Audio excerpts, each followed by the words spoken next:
Hi, I'm Emma. 3 weeks ago, my family posted their annual holiday photo. Perfect smiles, matching sweaters, our golden retriever in the center. There was just one problem. I wasn't in it. Not cropped out, not hidden in the back. Completely absent. Like I'd never existed at all.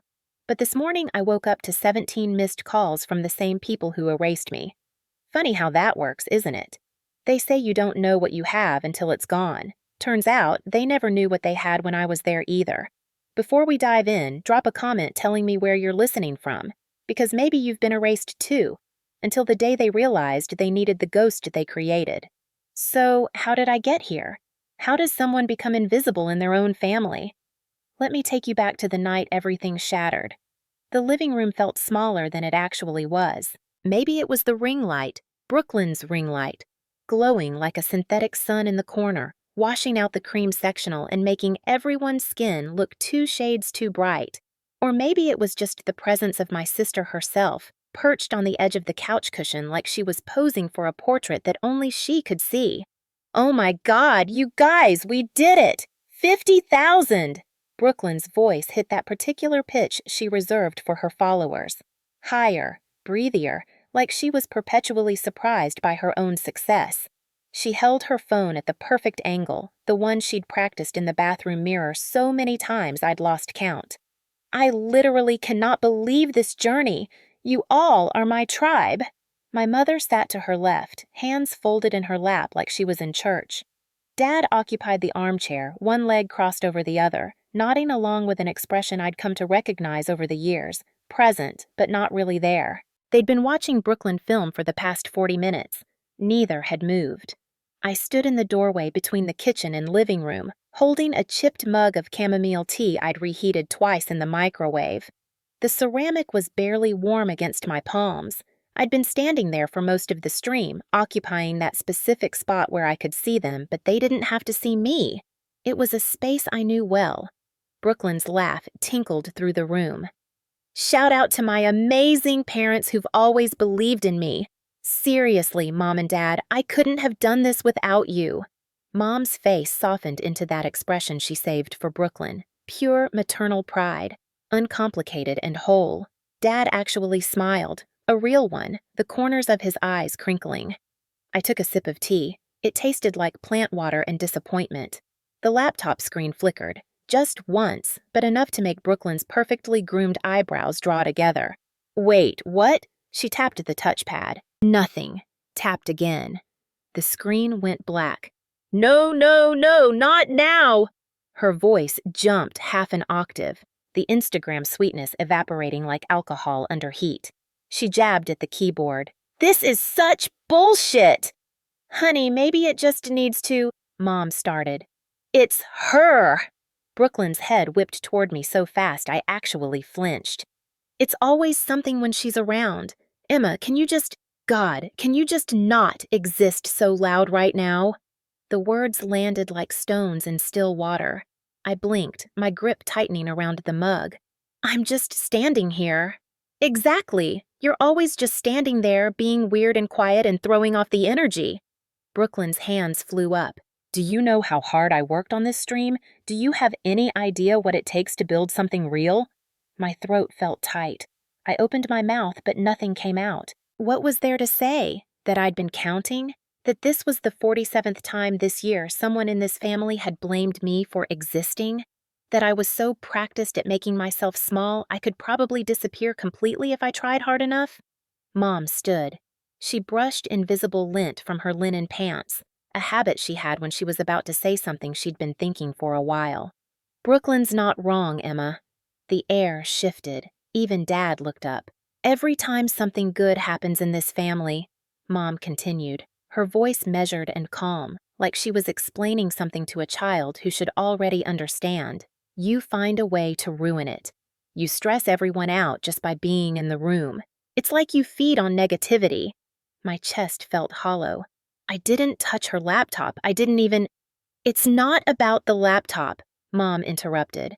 Her eyes, the same shade of brown as mine, held no recognition. It's about the pattern. You've been like this since you were young, always sulking, always playing the victim. I'm not. You are. Brooklyn stood now too, her phone forgotten on the cushion. You've ruined her life, Emma. Honestly, you've ruined all of our lives. We've spent so much energy trying to make you feel included, trying to help you be normal, and this is how you repay us? The words should have hurt more. Maybe they would have a year ago, 2 years ago. But I'd been hearing variations of this speech my entire life. The specific accusations changed, but the thesis remained the same. I was the problem. I was the reason things went wrong. I was the crack in the foundation of this perfect family. Dad rubbed the bridge of his nose, his tell for being overwhelmed. He didn't speak. He never did during these moments. That might have been worse than if he'd joined in. I set the mug down on the side table very carefully. My hands were steady. That surprised me. I'm going to my room. Oh, here we go, Brooklyn muttered. Running away like always. I turned without responding. The hallway stretched in front of me, the same beige walls I'd known my entire life, decorated with family photos in mismatched frames. I didn't look at them. I'd stopped looking at them years ago, around the time I realized I appeared in fewer and fewer of them. The guest bedroom, they'd stopped calling it Emma's room when I was 16, was at the end of the hall. The door stuck slightly when I closed it, swollen from humidity and neglect. The room smelled like dust and the synthetic lavender of air freshener that had expired sometime during the Obama administration. I moved quietly, robotically, pulled my backpack from the closet, the same one I'd used in college, dark blue with a broken zipper on the front pocket, stuffed in a change of clothes. Toothbrush, phone charger, a hoodie. My wallet, which contained my driver's license, a library card, and exactly $42 in cash. On the dresser sat a framed photo, me and Grandma Ruth at my college graduation. She'd been the only one who came. Mom had a conflicting appointment. Dad had a work thing. Brooklyn was in the middle of a brand partnership opportunity. Ruth had driven 3 hours, sat in the May heat for 2 hours, and cried when they called my name. I looked at the photo for a long moment, Ruth's hand on my shoulder. Both of us smiling, real smiles, the kind that reach your eyes. Then I turned and walked out of the room, leaving the frame where it sat. If they never saw me when I was here, I thought, why would they see this when I'm gone? The living room buzzed with conversation as I passed. Brooklyn's laptop had apparently resurrected itself. Nobody looked up. Nobody called my name. Nobody asked where I was going. The front door clicked shut behind me with a sound like finality. The street was quiet in that specific suburban way, the kind of silence that feels manufactured, maintained by HOA regulations and the collective agreement not to make noise after 9 p.m. Streetlights hummed overhead, casting orange pools on the sidewalk. My sneakers made soft sounds against the concrete. I'd walked this route 1,000 times. To the bus stop, to the corner store, to anywhere that wasn't that house. But this time felt different. This time, my backpack held everything I owned that mattered, which turned out to be almost nothing. The air had that late summer thickness, the kind that sits on your skin like a prediction of rain that never comes. 2 blocks down, the fluorescent lights of Joe's Gas and Go bled into the darkness. The bell above the door chimed when I pushed inside. The clerk, Marcus according to his name tag, barely glanced up from his phone. The store was empty except for us and the persistent hum of refrigerator units. I grabbed a granola bar from the rack, more out of habit than hunger, and a bottle of water I probably wouldn't drink. $3.50, Marcus said, not making eye contact. I handed him a 5. Is the bus still running? That got his attention. He looked at me properly for the first time, taking in my backpack, my lack of coat despite the evening chill. Last one's in 8 minutes, if he's on time. Thanks. I pocketed my change and pushed back outside. The bus stop bench was cold metal, the kind that steals heat from your body and gives nothing back.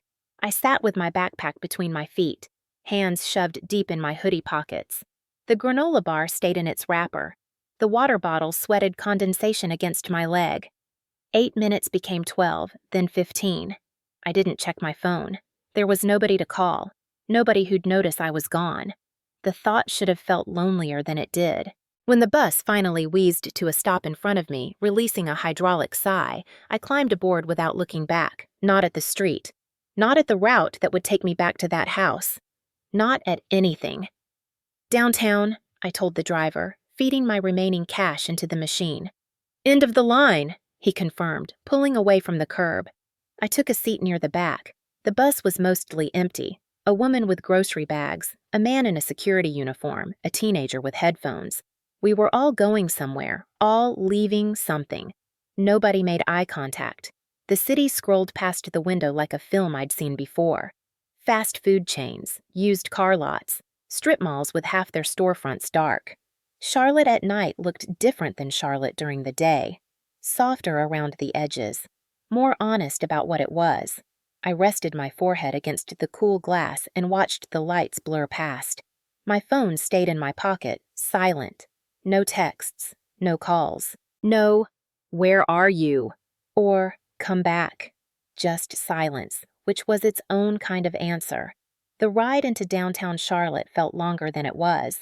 Or maybe time just moves differently when you're leaving everything you've ever known with $42 and a broken heart. When we reached the end of the line, I stepped off into a part of the city I'd only driven through before. The Starlight Motel sat on the corner, its neon sign flickering pink and blue, promising vacancy and HBO and weekly rates. The building was 2 stories of beige stucco, probably built in the 70s and maintained just enough to avoid condemnation. I stood on the sidewalk for a moment, backpack straps digging into my shoulders. This was it. This was what independence looked like when you had no plan, no money, and no one waiting for you. The night air smelled like exhaust and fryer oil from the chicken place next door. Somewhere in the distance, a siren wailed. This was as far from the manicured lawns and neighborhood watch signs as I could get. I walked toward the motel office where a light glowed behind smudged glass. This was rock bottom, I thought. I just didn't know yet that rock bottom was where you finally stop falling and start building. The motel office smelled like cigarette smoke and industrial pine cleaner, a combination that somehow made both scents worse. A small TV mounted in the corner played a reality show with the volume too low to make out words, just the rhythm of aggressive conversation and dramatic music stings. Behind the desk sat a man who might have been anywhere between 40 and 60, his face weathered in a way that spoke of too many night shifts and not enough sleep. He didn't look up when I entered, his attention fixed on the TV screen. "Need a room," I said, my voice smaller than I'd intended. He glanced at me then, a quick assessment that took in my age, my backpack, the lack of luggage beyond that. His expression didn't change. I wondered how many people like me he'd seen, people with nowhere else to go. "42 a night, cash or card?" His voice was roughly textured, like he'd been speaking through gravel. I pulled out my wallet. "I have 42. "Exactly." "One night, then." He pushed a clipboard across the desk. "ID and signature." I handed over my driver's license and signed where he indicated. The pen was attached to the desk with a chain, like someone might steal it otherwise. Maybe someone would. He studied my license for a moment longer than necessary, and I felt that familiar tightening in my chest, the waiting to be questioned, to be told I couldn't be here, to be sent back. But he just slid it back across the desk along with a key attached to a diamond-shaped piece of plastic. The number 17 was written on it in permanent marker, the original number having worn away. "Upstairs, end of the hall. Checkouts at 11, ice machines busted. Vending machines work sometimes." He was already looking back at the TV. "Don't leave the key in the room when you leave. We charge $20 for replacements." "Thank you." He grunted something that might have been welcome, or might have been nothing at all. Room 17 was exactly what $42 bought you, a space about 12 feet square, dominated by a double bed with a comforter that had probably been white once, but now existed in that uncertain territory between beige and gray. The walls were paneled in wood-grain laminate. A landscape painting of mountains, somewhere that wasn't North Carolina, hung slightly crooked above the bed. The bathroom was visible through a partially open door, revealing avocado green tile. But it had a lock, a deadbolt, and a chain, and for $42 it was mine. I dropped my backpack by the foot of the bed and sat down on the edge of the mattress. It creaked beneath me, loud in the quiet. The room smelled like every motel room probably smells, like 1,000 temporary occupants and the industrial cleaner used to erase their traces. Cigarette smoke had seeped into the walls years ago and would never fully leave. I didn't unpack. What was there to unpack? A change of clothes, a toothbrush, the physical evidence of a life that fit in a single backpack.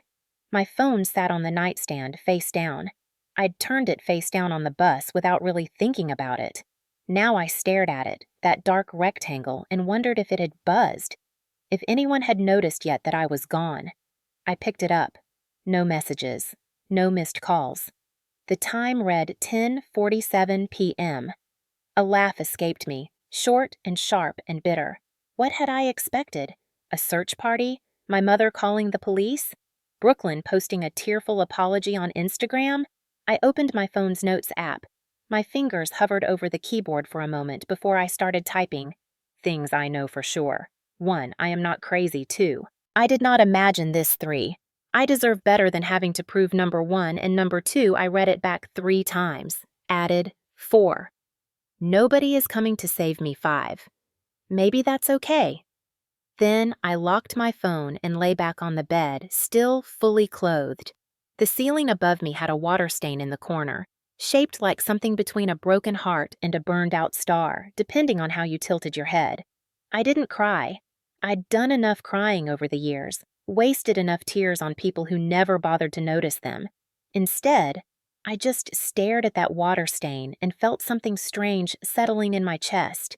It wasn't peace. It wasn't happiness. It was something quieter and harder to name. It was the absence of waiting, the absence of hoping that this time, maybe this time, they'd see me, that I'd finally be enough, that I'd do or say or be the right thing that would make me matter. I wasn't enough. I'd never been enough. And lying in that $42 room, I realized that maybe I'd been asking the wrong question all along. The question wasn't how to make them see me. It was how to see myself without their eyes. The alarm on my phone went off at 5:47 a.m., 3 minutes before I'd actually set it for, which somehow felt appropriate for how this new life was starting. I'd slept in my clothes, my shoes still on, my backpack within arm's reach like I might need to run at any moment. The Starlight Motel looked worse in daylight. The pink and blue neon that had seemed almost romantic in the darkness just looked sad now, competing with the morning sun and losing. I showered quickly in water that ran lukewarm at best, changed into my spare shirt, and was out the door by 6:30. The corner cafe sat 2 blocks down, wedged between a laundromat and a tax preparation office that was only open during tax season. The sign outside was hand-painted. Free Wi-Fi, coffee refills all day. Those 8 words made it the most important building in Charlotte as far as I was concerned. Inside, it smelled like burnt toast and floor cleaner, with an undertone of coffee that had been sitting on the burner too long. Mismatched tables and chairs filled the space, probably acquired from yard sales and restaurant closures. Behind the counter, a woman with gray roots showing through box-red hair looked up from her phone. "Help you?" "Small coffee, please." I checked my remaining cash. After the motel and the bus, I had $2.50. Just black.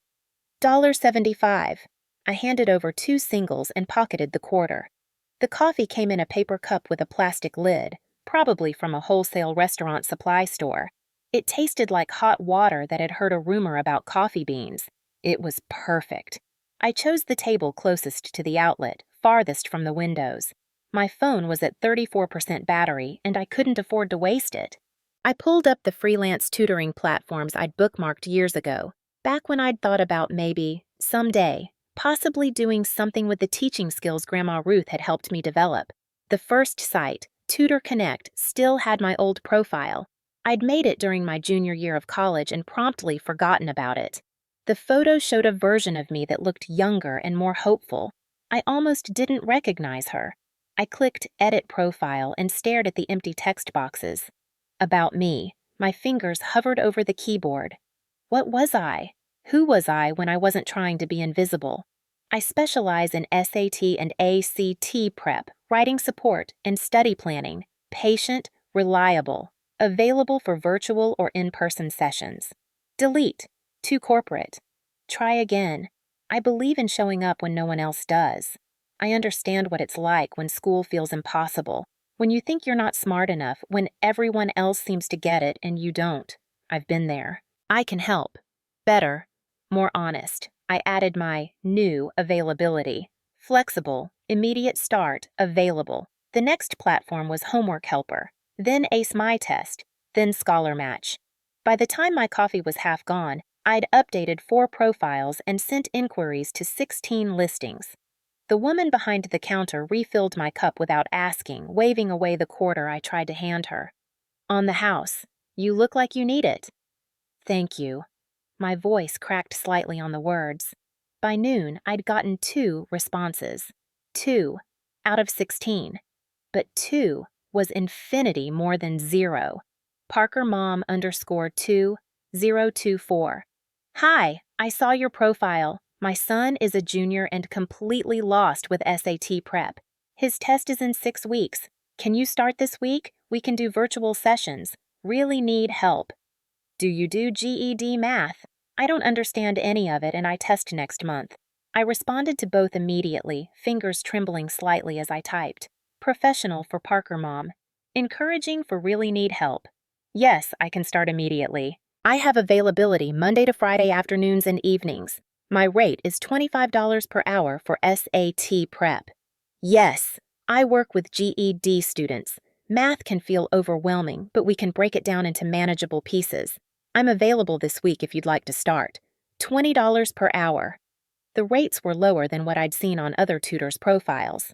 But I wasn't other tutors. I was someone with 75 cents in her pocket, sleeping in a motel room, trying to build something from nothing. Send, send. I sat back and looked around the cafe. An older man sat in the corner working on a crossword puzzle. A woman in scrubs, probably a nurse between shifts, dozed at a table near the bathroom. We were all here for the same reason. We needed somewhere to be that wasn't home. My phone buzzed. Really Need Help had responded. Thank you. Yes, please, can we meet tomorrow? Charlotte Public Library? Perfect. 2 p.m., I'll be at the back study tables. See you there. My name is Riley, by the way, I'm Emma. See you tomorrow, Riley. I set my phone down and stared at it for a moment. Emma. Not invisible Emma. Not disappointing Emma. Not Emma who ruined everything. Just Emma. I had one client, one session scheduled, $20 that I might earn tomorrow. It wasn't much, but it was mine. The Charlotte Public Library smelled like books and air conditioning and the particular silence that comes from hundreds of people trying to be quiet at once. I'd arrived 45 minutes early for my session with Riley, partly because I had nowhere else to be, partly because I needed to scope out the space. The librarian at the information desk, a black woman in her 50s with silver-framed glasses, had looked up when I approached. Can I use one of the computers? I'd asked. For tutoring? She'd studied me for a moment, that same assessing look I was getting used to. Then she'd smiled. Study rooms in back, 2-hour limit. Sign up at the desk here, and we have Chromebooks for checkout if you need one. How much? Free, honey. That's what libraries are for. She'd slid a clipboard toward me. Just need your library card number. I don't have one. Then we'll make you one. She'd pulled out a form. ID and proof of address. My stomach had dropped. I don't have proof of address. I'm staying at the Starlight Motel. Her expression had shifted. Not pity exactly. Understanding, maybe. Let me see what I can do. 5 minutes later, I'd had a library card. She'd marked something in the system that let the motel count as temporary housing. When she'd handed me the card, she'd held on to it for a second, making sure I met her eyes. Whatever you're going through, she'd said quietly, this is a safe place. We have resources. Social services comes here twice a week. There's a list of shelters and assistance programs at the front desk. Thank you. I'd taken the card, the plastic still warm from the printer. Really? My name's Patricia, not the same as my mother's. Ask for me if you need anything. Now I sat in the back study area, a borrowed Chromebook open in front of me, waiting. I'd spent the extra time researching GED math curriculum, brushing up on algebra and geometry concepts I hadn't thought about since college. My notes filled 3 pages of a legal pad I'd found in the free supply bin. At 2:07 p.m., a girl appeared at the edge of the study area. She looked around nervously, clutching a backpack to her chest like a shield. She was young, maybe 17, with dark hair pulled into a messy bun and tired eyes that made her look older. I stood. Riley? Relief flooded her face. Emma? Oh, thank God. I thought maybe… She trailed off, not finishing the sentence. I thought maybe you wouldn't show up. I heard it anyway. Have a seat. I pulled out the chair next to me instead of a cross. Sitting side by side felt less like a test, more like a partnership. Tell me about where you are with math. She sank into the chair and unzipped her backpack. Books spilled out, along with loose papers, a baby bottle, and a pack of diapers. Sorry, she muttered, her face flushing. I don't have anyone to watch him during the day, so I have to keep all his stuff with me. Him? My son. He's 4 months old. My mom has him right now, but only for 2 hours. She pulled out a crumpled GED prep book. I dropped out sophomore year when I got pregnant. Everyone said I was throwing my life away. I need to prove them wrong. Something in my chest tightened. I recognized the tone in her voice, the determination mixed with desperation, the weight of having something to prove to people who'd already decided you weren't worth betting on. You're not throwing your life away, I said. You're building it. There's a difference. Her eyes met mine, searching for the lie, the pity, the judgment. When she didn't find it, her shoulders dropped slightly. Everyone talks at me. Teachers, my mom, the people at the GED center. You're the first person who sounds like you're talking with me. That's because I know what it's like when people decide you're not worth listening to. The words came out before I could stop them. Too honest. Too much. But Riley nodded slowly, like I'd just confirmed something she'd already suspected. Okay, she said, opening her book. So, I don't understand any of this. She pointed to a page of algebraic equations. Like, I know what the numbers are, but when they put letters in there, my brain just stops. For the next hour and 45 minutes, we worked through problems. I didn't lecture. I asked questions. What do you think this letter represents? If we don't know what X is yet, what do we know? What's the pattern here?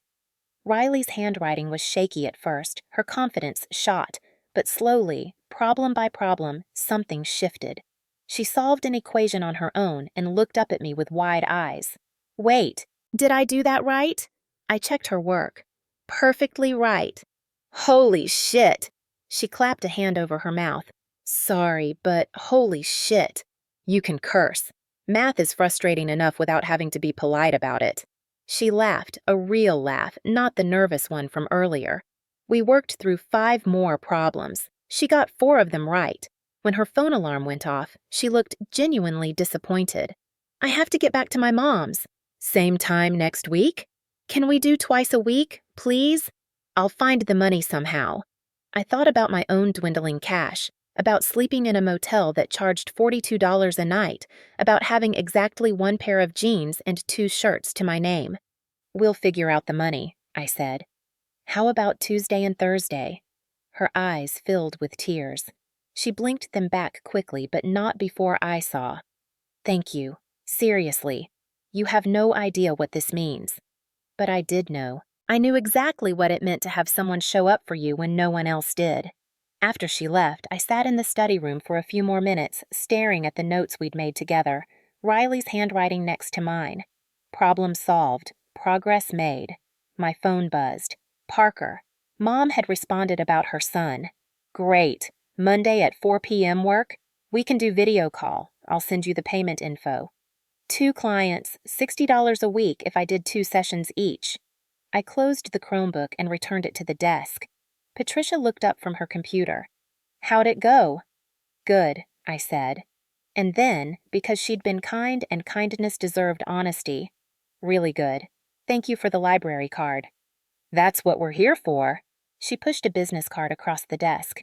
Social services info is on the back. And Emma, that girl you were with, Riley? She's been coming here for weeks trying to study on her own. You're the first person I've seen her smile around. I took the card, tucked it in my pocket.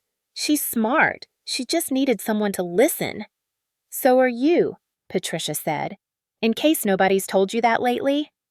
I left the library and walked back toward the motel as the afternoon sun started to sink.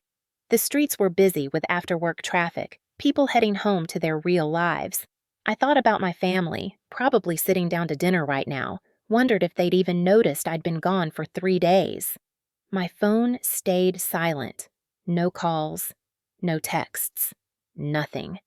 But that was okay. For the first time in my life, the silence didn't feel like abandonment.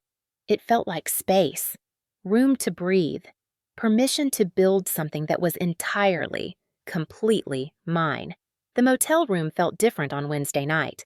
Not homier exactly. It was still a $42 room that smelled like disinfectant and old cigarettes, but familiar. I'd been here 5 days now, long enough that I knew which floorboard creaked, which angle the window needed to be open to get a cross breeze, which spot on the bed didn't make the springs whine.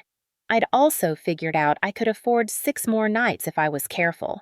I'd made $40 from Riley and Parker Mom's son, whose name was Blake and who had thanked me 3 times after our session for not making him feel stupid, minus food, minus a new toothbrush, minus laundry at the building next door. I had $73.50 to my name.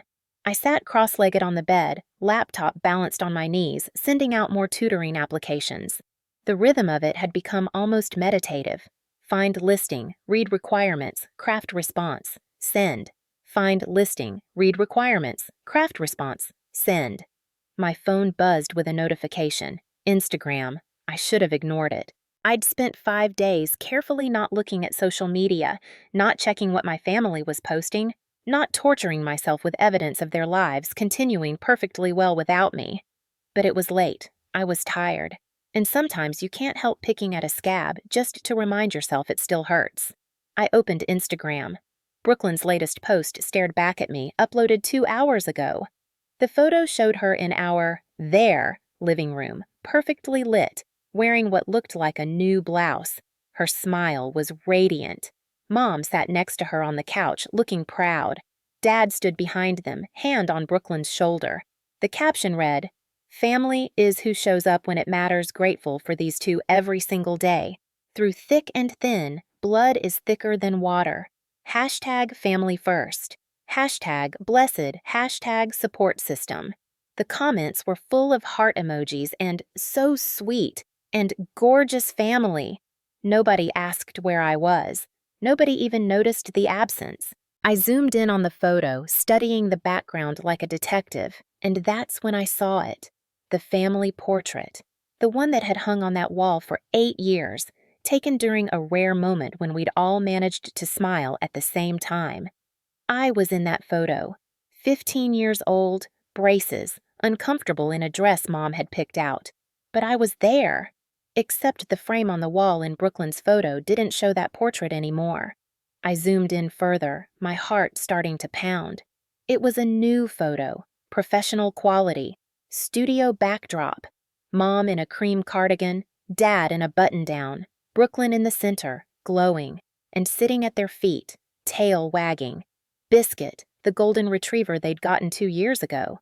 I wasn't in it, not cropped out, not standing at an awkward angle on the edge of the frame, not there at all.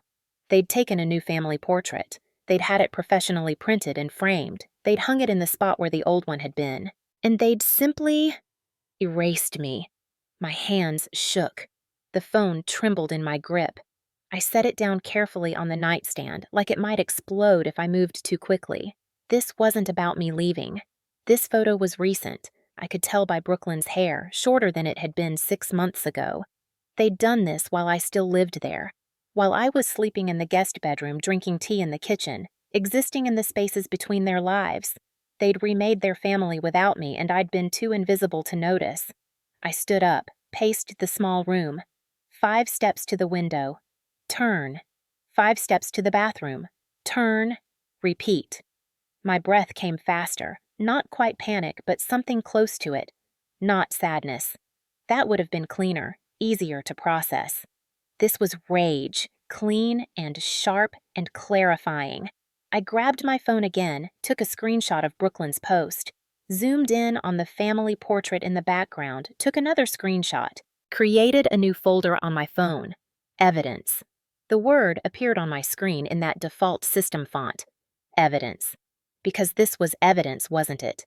Evidence that I hadn't imagined it. Evidence that I wasn't crazy. Evidence that my family hadn't just neglected me. They'd actively, deliberately erased me. I opened notes and started typing, fingers flying across the screen. Timeline. Junior year college, still in family photos. Senior year, less frequent appearances. After graduation, rarely photographed. Last year? This year, completely removed. Question. When exactly did they take the new photo? Question. Did they ever plan to tell me? Question. How long have I been gone without knowing I was gone? I saved the note, took a breath, looked at the water-stained ceiling. I didn't leave, I said aloud to the empty room. I was already gone. They just made it official. My phone buzzed again, another Instagram notification. Someone had commented on Brooklyn's post, "Where's your other daughter?" My heart stopped. I clicked through to see who'd asked. An older woman, profile picture showing someone in her 60s. One of Mom's friends from her book club, maybe? I waited, refreshing the post, to see if anyone would answer. The comment disappeared. Deleted. And in that moment, I understood something crucial. They knew. Of course they knew. You don't go through the effort of taking new family photos, printing and framing them, deliberately excluding someone without knowing exactly what you're doing. This wasn't neglect. This was choice. I grabbed my backpack, pulled out the notebook I'd bought from the dollar store, flipped to a clean page, started writing down everything I could remember. Mother's Day card, sent, never acknowledged. Birthday texts, sent, responded to days later with, "Sorry, busy." College graduation, only Ruth attended. Thanksgiving last year. Set a place for me, then gave it to Brooklyn's boyfriend without asking. Christmas. Gift. I bought them still wrapped under tree in February. Brooklyn's engagement party. Not invited. Found out on Instagram, the list went on for 3 pages. Each item a small erasure. Each one I'd told myself was a misunderstanding, a busy schedule, an oversight. But you don't accidentally erase someone over and over again. You do it on purpose. And then you take a family photo that makes it official. I looked at the screenshots again. Brooklyn's smile, Mom's proud expression, Dad's hand on Brooklyn's shoulder. The perfect family finally perfected by subtraction. Something hardened in my chest. Not quite armor, but close. A shell forming around the soft parts of me that had spent 26 years hoping for different. I saved all the screenshots to my evidence folder, made a backup on my email. Then I opened Instagram and did something I'd never done before. I unfollowed them, all 3 of them. It was a small act, meaningless probably. They'd never notice. But it felt like drawing a line in the sand, this far and no further. You don't get to erase me and still have access to me. My phone buzzed. A text from Jenna, my friend from college. The first personal message I'd gotten in days. "Hey stranger, coffee soon? Feel like I haven't seen you in forever." I stared at the text. Jenna. When was the last time we'd actually talked? 3 months? 4? I'd gotten so used to being invisible that I'd made myself invisible to everyone, even people who might have actually cared. I typed back. "Yes. Please. Are you free this week?" The reply came seconds later. "Tomorrow, 2 p.m., Corner Cafe on Trade Street? Perfect. See you there." I set my phone down and lay back on the bed. The water stain on the ceiling still looked like a broken heart, or a burned-out star, or maybe just water damage from a leak someone had never bothered to fix properly. But for the first time in 5 days, I didn't feel completely alone. Tomorrow I'd see Jenna. Tomorrow I'd continue building my tutoring business. Tomorrow I'd take another small step toward something. A life. My life. But tonight, I let myself feel the anger, clean and sharp and clarifying. They erased me from their family portrait. Fine. I'd build my own picture. One where I wasn't missing. One where I was finally, undeniably, visibly there. The corner cafe felt different with Jenna sitting across from me. More real, somehow. Like having a witness to my existence made me exist more fully. She'd arrived exactly on time, bursting through the door with her usual energy. oversized tote bag spilling over with a laptop, sketchbooks, and what looked like fabric samples. Jenna had always been like that, creatively chaotic, perpetually in motion, impossible to ignore. Emma! She'd wrapped me in a hug before I could stand fully, squeezing tight enough that I felt something crack in my chest. Not breaking, more like thawing. When she pulled back, her smile faltered. Jesus, when was the last time you ate? I eat. Granola bars don't count. She flagged down the woman behind the counter. 2 breakfast sandwiches, please, and whatever fancy coffee thing you're not telling people you can make. Jenna, I can't. My treat, not negotiable. She dropped into the chair across from me, really looking at me for the first time. Her expression shifted from concern to something harder. Emma, what happened? So I told her. Not everything. I wasn't ready for everything, but enough. The fight. Brooklyn's accusation, Mom's agreement, Dad's silence. The walk to the motel, the week of survival. Jenna listened without interrupting, her fingers drumming against her coffee cup in that restless way she had when she was processing information. When I finished, she was quiet for a long moment. Your mom told me you were going through something, she finally said. She made it sound like you were having some kind of breakdown, like you were the problem. I am the problem, apparently. Bullshit. Jenna pulled out her phone. Show me this Instagram post. I handed over my phone with the screenshot already pulled up, watched her face as she zoomed in on the family portrait in the background, watched understanding, then anger, flash across her features. Emma. Her voice was very quiet, very controlled. This is abuse. You know that, right? The word hung in the air between us. Abuse. I'd never used that word. Neglect, maybe. Favoritism. Dysfunction. But abuse felt too heavy, too serious, too much like admitting something I'd spent my whole life trying to rationalize away. They didn't hit me, I said automatically. There's more than one way to hurt someone. Jenna set my phone down carefully. Erasing you from family photos? That's not normal sibling rivalry. That's systematic exclusion. That's... She stopped, choosing her words. That's fucking cruel, Em. The sandwich arrived. I picked at it mechanically, not really tasting it. Jenna watched me eat with the intensity of someone who'd decided I was now her personal project. I went to your house, she said after a moment. Last week. I hadn't heard from you in a while, and I got worried. Your mom answered the door. My stomach tightened. What did she say? That you were dealing with some personal issues and needed space. She was very polite about it. Very concerned mother. Jenna's jaw tightened. She had me wait in the kitchen while she checked if you were home. I sat there for like 10 minutes. I wasn't there. I'd already left. I know, but while I was waiting... Jenna reached into her tote bag and pulled out an envelope. Cream-colored, slightly bent at the corner. My handwriting on the front. Mom. My breath caught. It was under a stack of expired grocery coupons on the counter. Jenna continued. Just sitting there. I don't know why I looked. Honestly, I was bored and your mom was taking forever, but when I saw your handwriting... She pushed the envelope across the table. It's still sealed, Emma.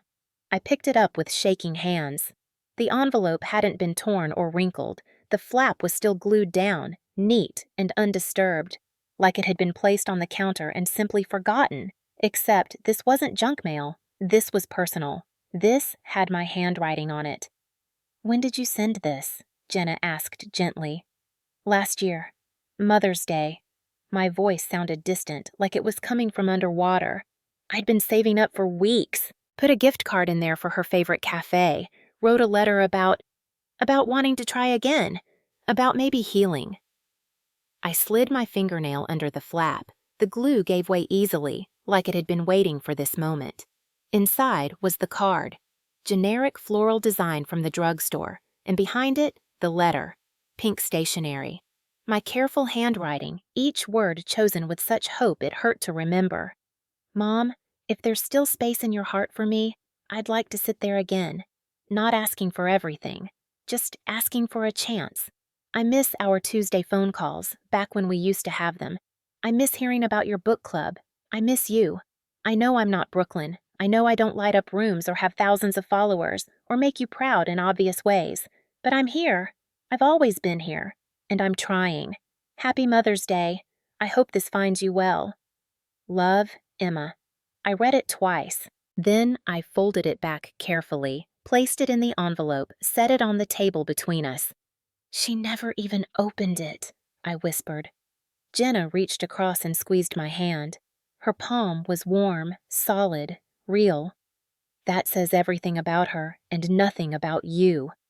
Does it? Because I'm starting to think, no. Jenna's grip tightened. Don't do that. Don't make this your fault. You wrote a beautiful, vulnerable letter to your mother. You gave her a gift. You reached out. She put it under grocery coupons and forgot about it. That's on her, not you. I wanted to believe her. God, I wanted to believe her. That's not all I found, Jenna said quietly.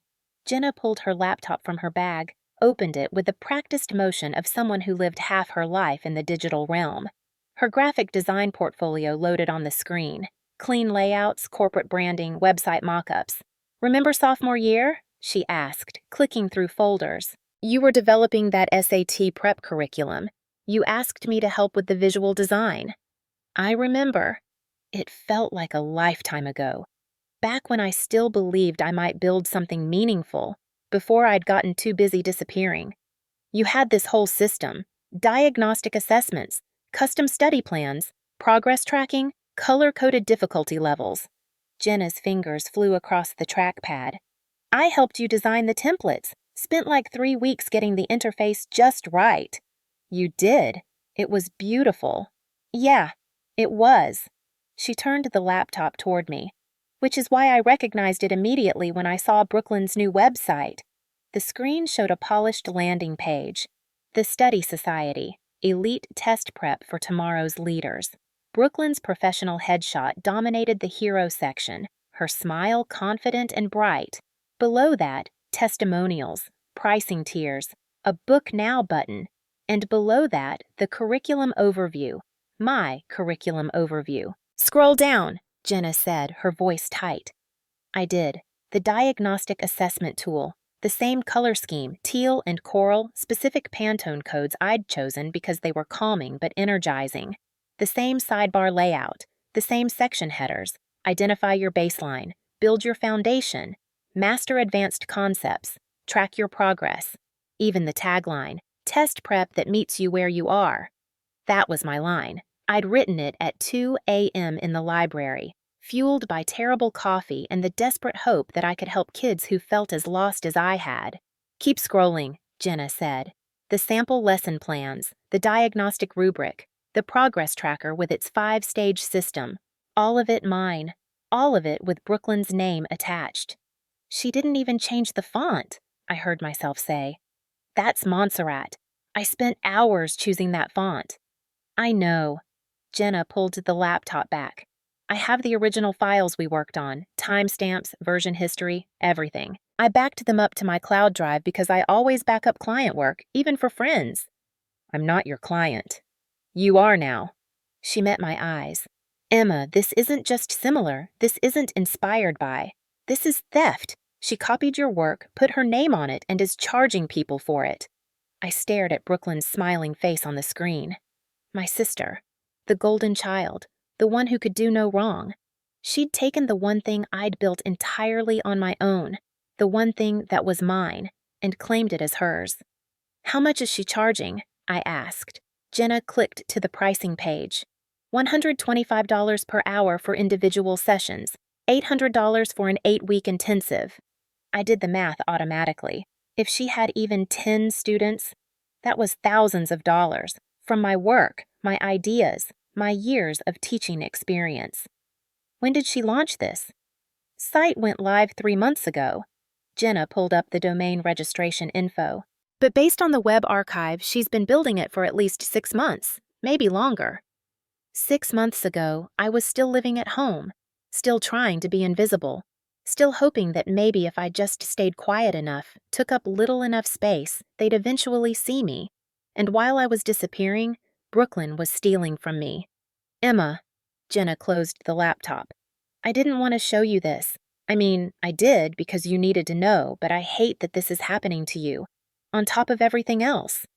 She told me I ruined her life, I said softly. That night, when her stream glitched, she said I ruined everything, but she's been using my work for months, building her brand on my labor. What do you want to do about it?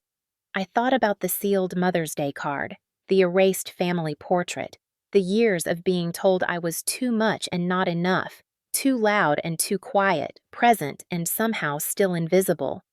I want proof, I said. I want documentation. I want to make sure that when I'm ready to do something about this, I have everything I need. Jenna smiled, not a happy smile, a warrior's smile. Good, because I already started building a file. That night, back in the motel room, I opened my laptop with new purpose. Not to scroll mindlessly, not to torture myself with family photos, but to dig. I'd kept everything. That was one benefit of being someone who moved through life like she might disappear at any moment.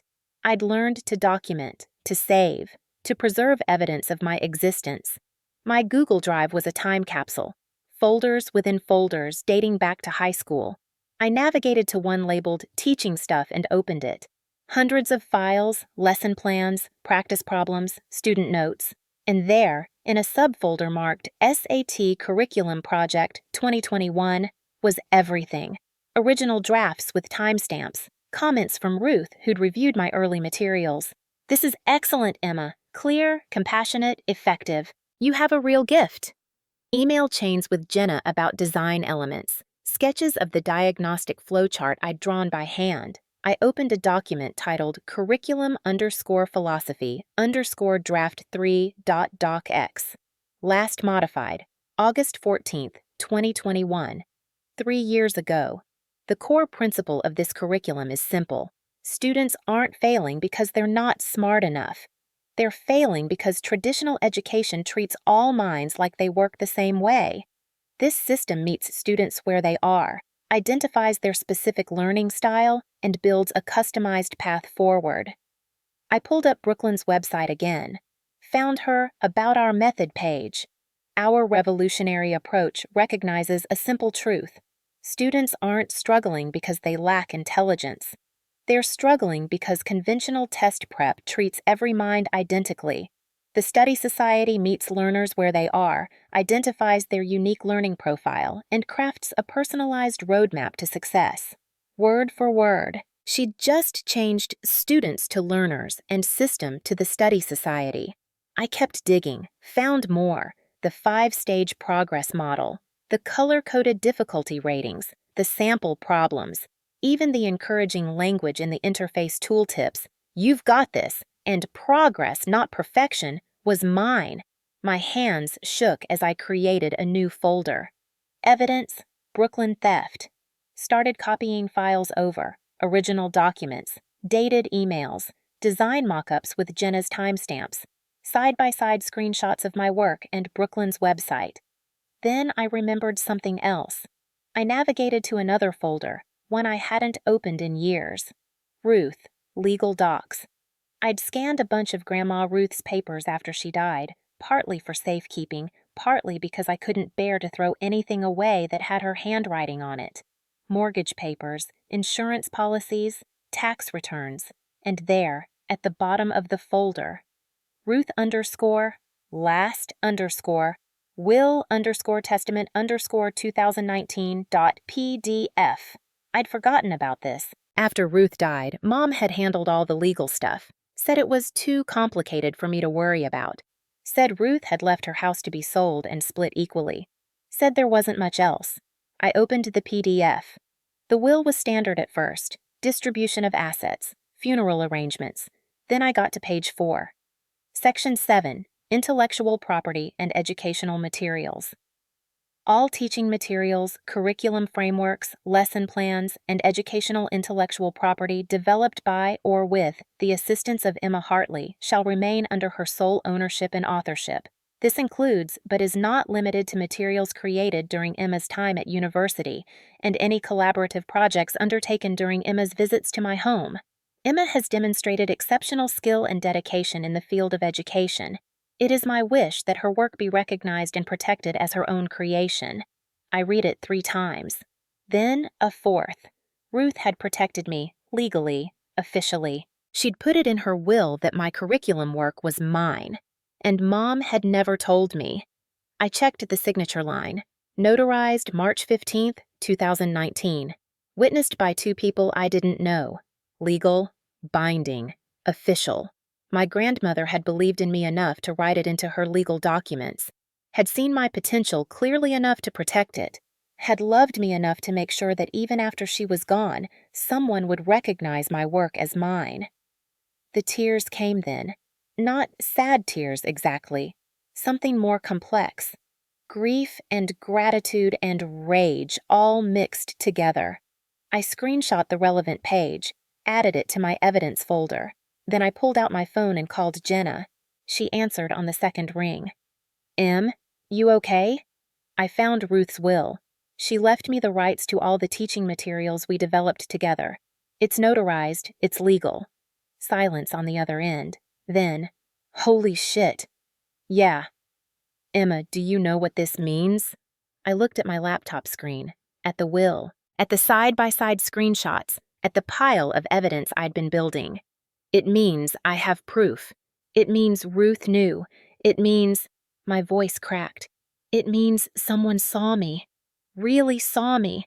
And they wanted to make sure I was protected." "She loved you so much," Jenna said softly. "She did." I wiped my eyes. "Jenna, I need a lawyer." "Way ahead of you. I have a friend from design school. Her mom's an intellectual property attorney. Works with small creators getting screwed by bigger companies. I'll text you her info." "I can't afford—" "Let me handle the introduction. Just talk to her. See what she says." After we hung up, I sat in the motel room surrounded by my evidence. The will, the curriculum files, the screenshots, the timeline of creation dates proving my work predated Brooklyn's by years. I wasn't crazy. I hadn't imagined this. And now, I had proof. My phone buzzed, a text from Jenna. "Gloria Finch, IP attorney. I told her about your situation. She wants to meet you. Tomorrow, 10 a.m.? I'll send you the address." I looked around my motel room, at the water-stained ceiling, the cigarette-scented walls, the life I'd been building from nothing. "Yes. Thank you. You've got this, Em. And I've got your back." I saved all my files to 3 different locations: laptop, phone, cloud backup. Then I pulled out my notebook and started writing a timeline. 2019. Ruth's will signed, protecting my IP rights. 2021. I develop SAT curriculum with Ruth's guidance. 2022. Ruth passes away, Mom handles estate. 2023. Brooklyn begins building website based on web archive. Early 2024. Brooklyn launches the Study Society. Late 2024. I discover the theft clear, linear, documented. I fell asleep with my laptop still open, Ruth's will glowing on the screen like a promise she'd kept even after death. Gloria Finch's law office occupied the 2nd floor of a building sandwiched between a deli and a dry cleaner in a part of Charlotte that had been revitalizing for the past decade. The sign on the door read, "Finch Law, Intellectual Property and Small Creator Rights." I climbed the narrow stairs, each step feeling both heavy and weightless. This was real. I was doing this. The waiting area was small but comfortable. Mismatched chairs that actually looked sat in. A coffee maker with real mugs, not paper cups. Bookshelves crammed with legal texts and what looked like graphic novels mixed in. A framed cross-stitch on the wall. Well-behaved women rarely make history. "Emma Hartley?" Gloria appeared in the doorway. Late 50s, silver hair cut short, sharp eyes behind tortoiseshell glasses. She wore jeans and a blazer over a vintage band t-shirt. She looked like someone's cool aunt. She looked like someone who'd seen some shit and wasn't impressed. "That's me. Come on back." "Want coffee? It's actually good, not office sludge." "Yes, please." Her office was organized chaos. Law books, file boxes, a desktop computer with 3 monitors, A cat bed in the corner, currently occupied by an orange tabby who opened one eye to assess me before going back to sleep. "That's justice," Gloria said, handing me a mug. "He's a terrible paralegal but an excellent judge of character. If he'd hissed, I would have ended this meeting already." I found myself almost smiling. Gloria settled behind her desk, gestured for me to sit. "Jenna told me the basics. Sister stole your curriculum, passed it off as her own, is making money from it.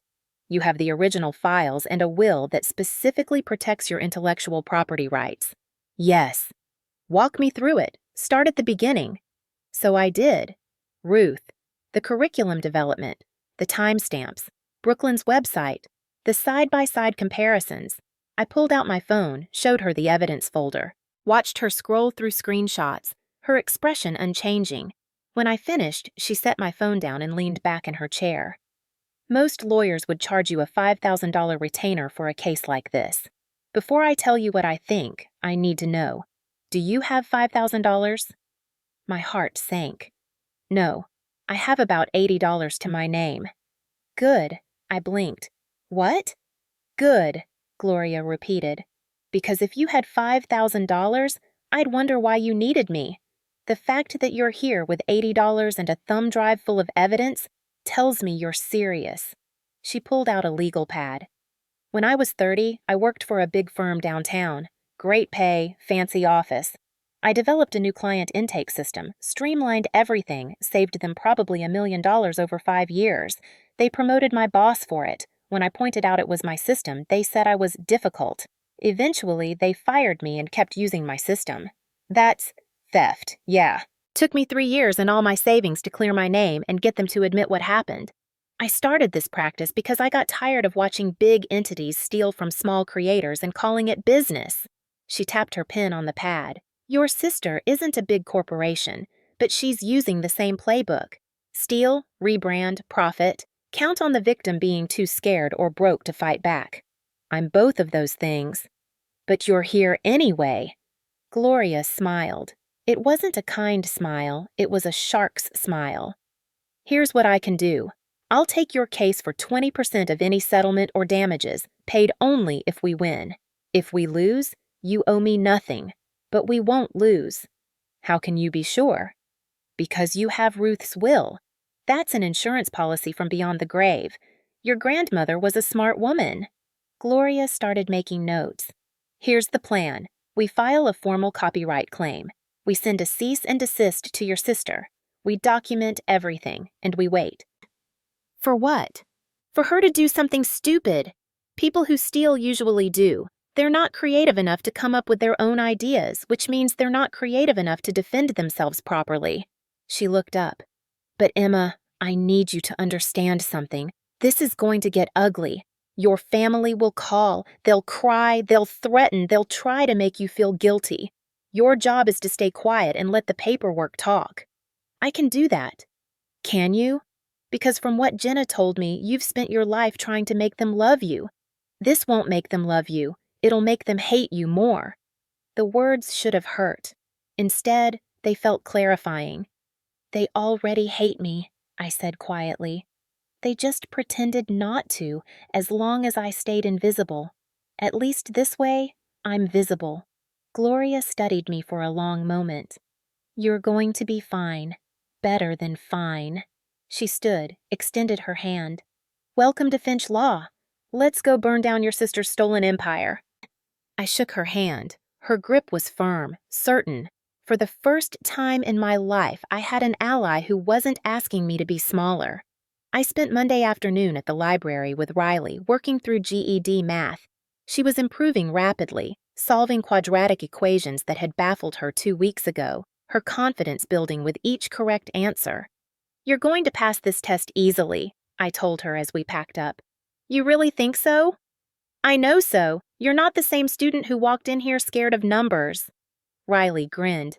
"My mom said I should give up. Said I'd never get my GED, never go to college, just be a dropout teen mom forever." She zipped her backpack. "Can't wait to prove her wrong." "You will."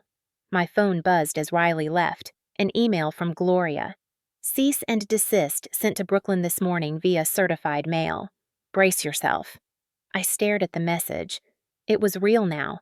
Gloria had sent legal papers to my sister, to my parents' house, where they would all see it, where they would all know. My phone rang. Dad's number. I stared at it, thumb hovering over the decline button. Let it ring, and ring, and ring. Voicemail notification. Then Mom called. I let that go to voicemail too. Then Brooklyn. Then Dad again. By the time I left the library, I had 14 missed calls. 14. I walked slowly back toward the motel, phone heavy in my pocket. At a bus stop bench, I finally sat down and listened to the voicemails. Dad, message 1. Emma, honey, we got some concerning mail today. Can you call us back? We're worried. Mom, message 2. Emma, this is ridiculous. Whatever you think is happening, we can discuss it as a family. Call me back immediately. Brooklyn, message 3. What the fuck, Emma? You sent lawyers? You're actually going to sue your own sister? Are you insane? Dad, message 4. Emma, please, your sister is very upset. This isn't the way to handle family disagreements. Let's talk about this. So, Mom, message 5. I don't know what kind of game you're playing, but this stops now. You're embarrassing this family. We raised you better than this. The messages continued in that vein. Concern shifting to anger, shifting to manipulation. But none of them, not one, asked if Brooklyn had actually stolen my work. None of them questioned whether maybe, possibly, I had a legitimate grievance. It was just, stop making trouble. Stop embarrassing us. Stop existing so loudly. I saved all the voicemails, added them to my evidence folder. Then I texted Gloria. 14 calls. No one asked if it was true, just told me to stop. Her response came immediately. Perfect. That'll help if we need it. Don't respond to them. Let them stew. I pocketed my phone and sat on that bench as the sun started to set. Tomorrow, I had 3 tutoring sessions scheduled. $60 total, enough for another night at the motel and some actual food. The day after that, I had 2 more sessions. And 2 the day after that. I was building something, slowly, carefully, with my own hands and my own work. And if my family wanted to tear it down, they'd have to go through Gloria first. My phone buzzed one more time. I almost ignored it, but the notification preview caught my eye. Instagram DM from an account I didn't recognize. The Truth Matters _blog. I opened it. Hi, Emma. I'm a blogger who covers cases of plagiarism in the education space.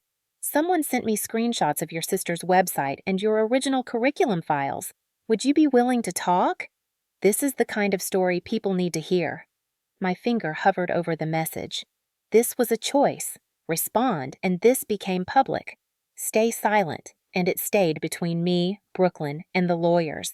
I thought about Ruth's will, about the years of being erased, about Riley, working so hard to prove everyone wrong, about every other person who'd been stolen from and told to stay quiet about it. I typed back, yes, let's talk. The blogger's name was Melissa Chin, and she ran a site called Academic Integrity Watch. We met at a coffee shop in Uptown, not the corner cafe, somewhere neutral where neither of us had history. Melissa was younger than I expected, maybe 30, with black-framed glasses and a laptop covered in stickers about education reform. She ordered us both coffee and pulled out a voice recorder. First, thank you for meeting me, she said. I know this can't be easy. How did you find out about this? I asked. Anonymous tip. Someone sent me side-by-side screenshots of your curriculum and your sister's website, along with your original file timestamps. She pulled up her laptop. I did some digging. Your sister has been pretty vocal on social media about her innovative teaching methods. Meanwhile, I couldn't find any record of you anywhere. No social media presence, no website, nothing. I don't really do social media. But you did create this curriculum. I verified the timestamps, checked the metadata. Everything points to you as the original creator. She leaned forward. Emma, this isn't just plagiarism. This is someone stealing your work and profiting from it while you're... She glanced at my worn jacket, the backpack at my feet. While you're struggling. I told her everything. Ruth, the curriculum development, Brooklyn's website, the will, the family dynamics. As I spoke, Melissa took notes, occasionally asking clarifying questions. Can I record a statement from you? She asked when I finished. Video, just your voice if you prefer. I want to publish this story, but only with your permission. I thought about it. Once this went online, there was no taking it back. My family would know. Brooklyn's followers would know. Everyone would know. But they'd also know the truth. Okay, I said. But I want to do it right. Not just ranting, I want to show the evidence. Even better. We spent the next 2 hours in Melissa's home office. She set up a simple backdrop, positioned a camera. I sat in front of it, my laptop beside me, and told my story again. This time, I showed everything. Ruth's will. I read the relevant section aloud, slowly and clearly. The original curriculum files. I opened the properties, showed the creation dates, 2021, years before Brooklyn's website existed, the side-by-side comparisons. Same layouts, same color schemes, same text with only minor word changes. They say blood is thicker than water, I said, looking directly at the camera. But respect is thicker than blood. My family erased me from photos, from letters, from their story. But they can't erase the work I built. This isn't about revenge. It's about making sure no one else has to prove they existed. When we finished, Melissa played it back. I barely recognized myself. The woman on the screen wasn't invisible. She was clear, calm, undeniable. I'll have the article ready by tomorrow, Melissa said. With your permission, I'll publish Thursday morning. That gives you time to prepare. Prepare for what? The response. Emma, when this goes live, people are going to have opinions, strong ones. Are you ready for that? I thought about the motel room, the tutoring sessions, Riley's progress, the life I was building piece by piece. Yes, I said. I'm ready. Thursday morning, 6 a.m. My phone started buzzing before I was fully awake. I grabbed it, squinting at the screen. Email notifications, Instagram DMs from people I didn't know. Text from Jenna. Emma, it's happening. I opened the link she sent. Academic Integrity Watch. Exclusive. Instagram influencer, accused of stealing sister's educational curriculum. And family portrait. The article was comprehensive. Melissa had included everything. The curriculum comparisons, Ruth's will, the timeline. But she'd also added something I hadn't expected. She'd found the deleted comment on Brooklyn's Instagram, the one asking, "Where's your other daughter?"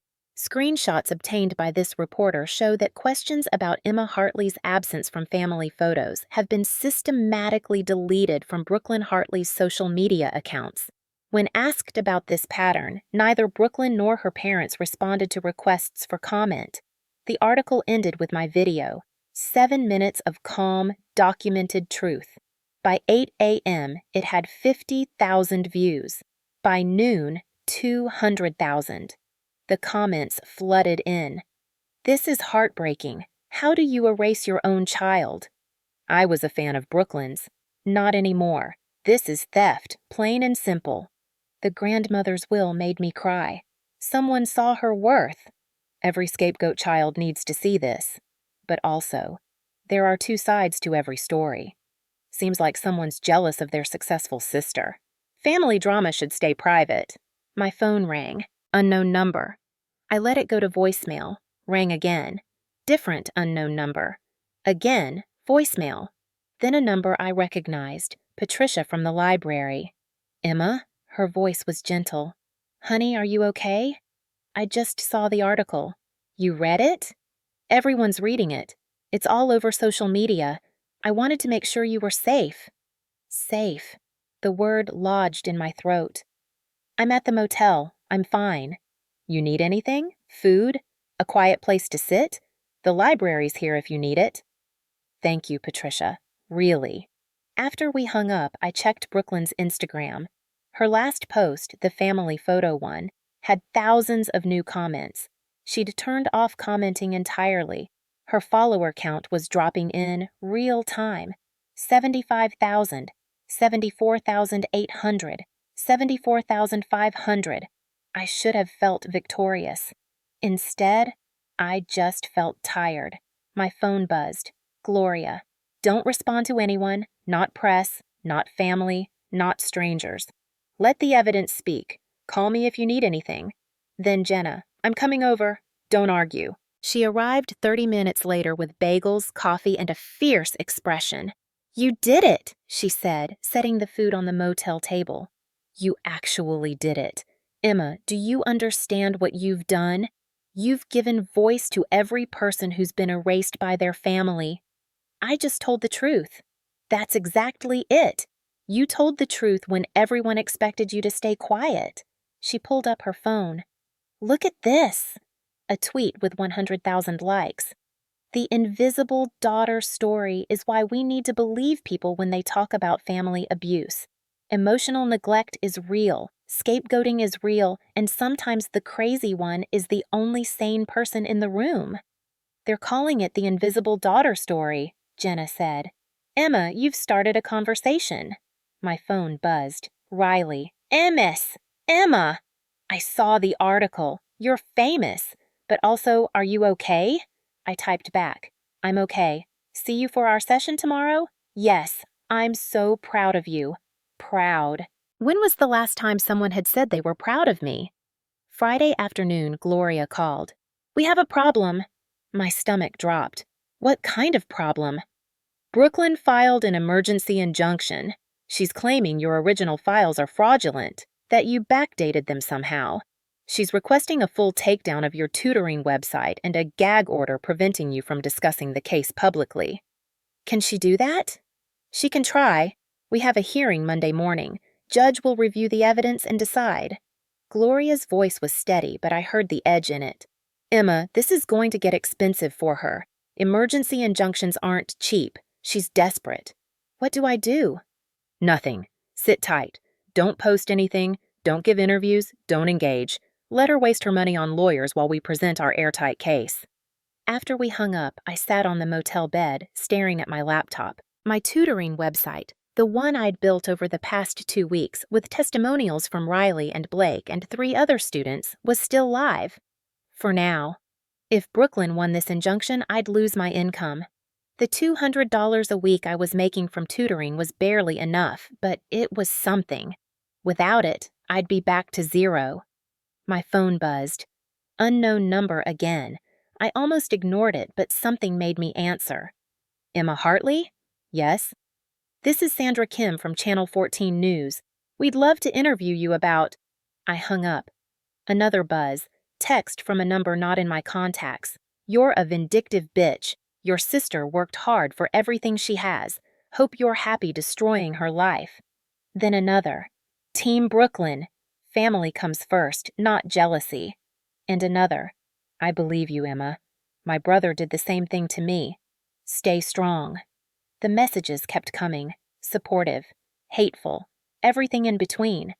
I turned my phone face down and opened my laptop instead. If Brooklyn wanted to fight dirty, I needed to be ready. I opened Reddit, typed invisible daughter into the search bar. The first result stopped my heart. r/entitled people. My sister is trying to ruin my life over jealousy. Posted 2 days ago by you/study society _founder. I don't usually post here, but I'm desperate. My younger sister has always been jealous of me. I worked hard to build a successful business, and now she's claiming I stole her ideas. She's always been troubled, dropping out of things, never finishing projects, blaming everyone else for her failures. Now she's hired a lawyer and is trying to destroy everything I've built. She's spreading lies online, getting strangers to attack me on social media. My parents are devastated. We tried to help her for years, but she just wants to bring us all down. Is there any way to protect myself from a family member who's determined to ruin you? The post had 3,000 upvotes. The comments were initially sympathetic to Brooklyn, but then, halfway down the thread, someone had posted, "This sounds like the case in that Academic Integrity Watch article. OP, are you Brooklyn Hartley? Because if so, your troubled sister has receipts that tell a very different story." Brooklyn's account had gone silent after that. But the damage was done. She'd tried to control the narrative, and it had backfired spectacularly. The thread was now full of people posting links to Melissa's article, comparing Brooklyn's version of events to the documented evidence. I screenshot the post, added it to my evidence folder. My sister was desperate, and desperate people make mistakes.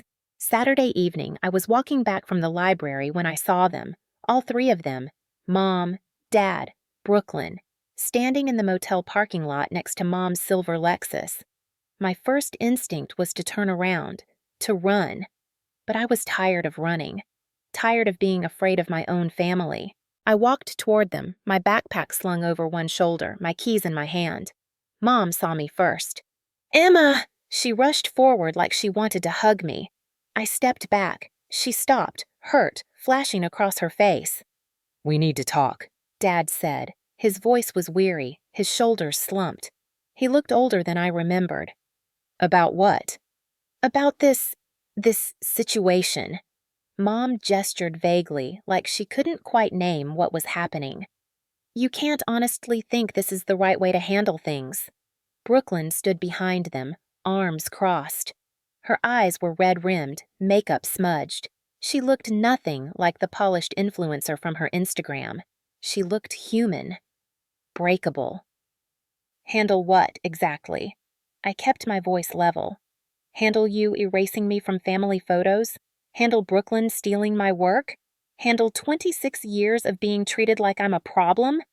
"We made mistakes," Mom said quickly. "I know that. We all know that. But family means forgiving, Emma. It means moving forward together." "No?" The word came out harder than I intended. Family means showing up. It means opening letters. It means including everyone in the picture. Dad winced. "Emma, please. You're destroying your sister's career, her reputation, everything she's worked for." "Everything she stole, you mean?" I looked at Brooklyn directly. "Did you really think I wouldn't notice? Or did you just think I wouldn't fight back?" Brooklyn's face crumpled. "I needed something of my own. You don't understand what it's like being compared to you all the time." I actually laughed. Couldn't help it. "Compared to me? Brooklyn, you're the golden child. You always have been. I'm the one who disappeared." "That's not true." She was crying now, mascara tracking down her cheeks. "Mom's always talking about how smart you are, how talented, how you got into that good college. And then you never came to my graduation." I looked at Mom. "Any of you." Mom's hand fluttered to her throat. "We had obligations. Ruth had to drive 3 hours. She sat in the heat for 2 hours. She cried when they called my name." My voice cracked. "The only person who showed up for me is dead, and she still protected me better than any of you ever did." Silence. The kind that feels like falling. "Emma, we're trying to apologize," Dad said quietly. "No, you're trying to make me stop. There's a difference." I pulled out my keys, moved toward my motel room. Mom grabbed my arm. "Please, we're family." I looked down at her hand on my arm, then at her face. Saw desperation there, but not understanding. She still didn't get it. "I needed family when I was 15, and you made me stand at the edge of the photo so I'd be easier to crop out. I needed family when I sent you that Mother's Day card and you put it under grocery coupons. I needed family when I was building something I was proud of and Brooklyn stole it." I gently removed her hand. "I don't need family anymore. I need people who see me, and you never did." "That's not fair," Brooklyn said. Her voice was small, broken. "I see you now." "Only because I made you look." I unlocked my motel room door, stepped inside, turned back to face them one more time. "If you want to apologize, if you want to make this right, there's a legal process for that. Talk to your lawyers, but don't come to where I live and ask me to disappear quietly again. I'm done being invisible."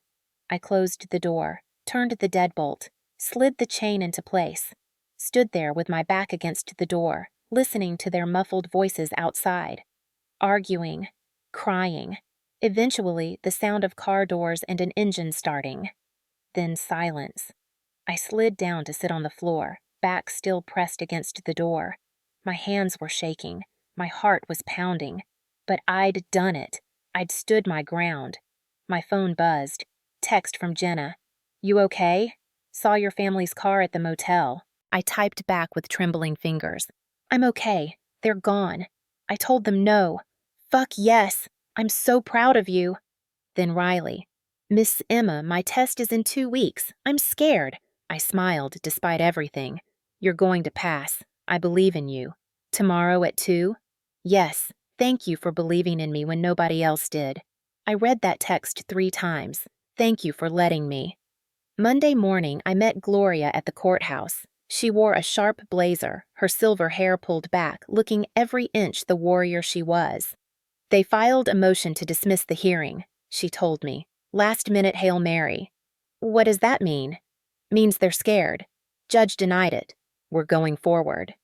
The hearing was in a small courtroom, nothing like TV dramas.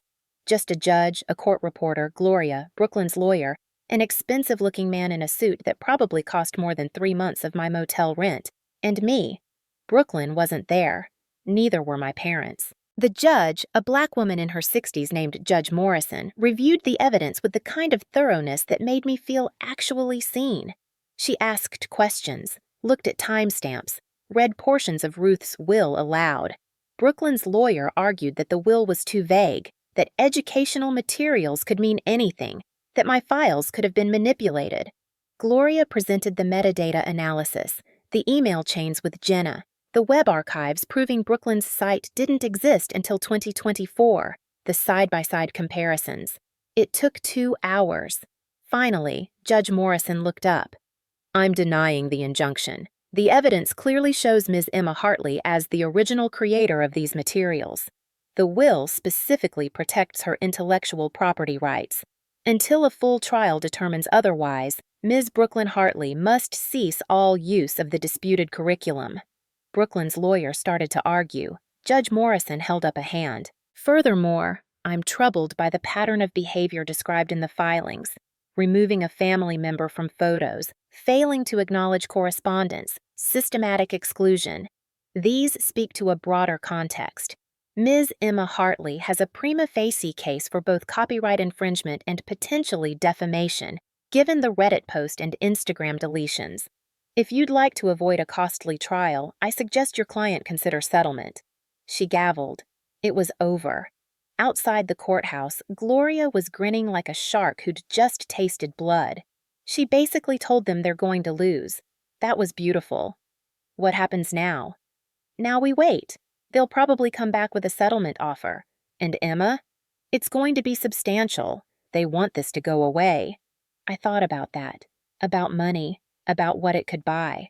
A real apartment. Security. The ability to help Riley and students like her. Whatever they offer, I said, it can't come with a gag order. I won't sign away my right to tell my story. Gloria's grin widened. Now you're thinking like a winner.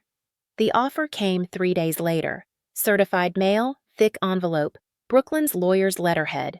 Gloria called me to her office, spread the documents across her desk. $150,000, she said. I blinked. What? They're offering you $150,000. Full rights restoration, your name on everything, public acknowledgement that the curriculum is yours. She flipped to the next page. But here's the catch. Confidentiality agreement. You can't discuss the settlement terms. You can't post about it. You can't give interviews. And they want you to delete Melissa's article, or at least request she remove your video statement. No. Emma, no. I stood, paced to the window. That's what they want, right? For me to take the money and disappear again?